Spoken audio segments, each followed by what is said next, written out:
question about what somebody acted like you knew anything about, and said, I don't know, fuck what you're talking about. I said, if you can bluff, so can I. And that's what, but I came in here with a friend who was a live wear, and I walked into the space and said, first thing I saw was the coffee machine and the beer keg. And I said, this whole studio is wrapped around a social space. If you look at Triple R, it's in 3 lines. There's the office, there's the studios, and there's the it's in 3 lines. Here, it's wrapped around a social space. And I said, I can work here. And that's why I got the guts to have a piece of paper. At the time, I was recovering from a very large brain tumour, probably the size of a peach.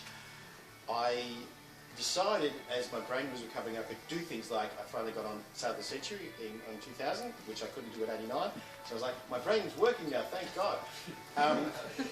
The piece of paper, I said, I'll get this piece of paper, because I decided, so from it was 8 years, I got a different piece of paper. One was Santa's Helper, one was a workplace training course, but I value this one the most. And of all of the 8 pieces of paper I got, this is the one that affected my life the most, in that I actually got a show, and the most unbelievable, I didn't expect it to happen.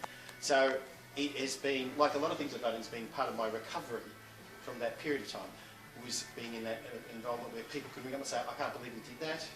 And that's what I set out to do, was to okay, I know I'm not as smart as the guy who does reggae, I'm not as smart as the guy who does blues, I can never be that smart. But the fact that it is totally contorted around a social space, and that's the truth here. Look at the architecture here.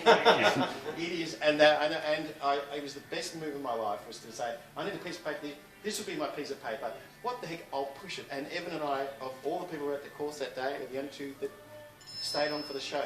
And we were the ones that didn't say, that sounds great.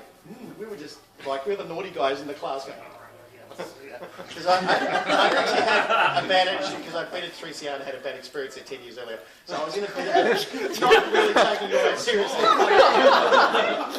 As it turns out, so everybody, you know, and I was on the board for a while, that how important this sort of thing can be to other people is why you guys who volunteer your time freely is why you do it. And thank you all for the chance to play the craziest shit I could have found in my life.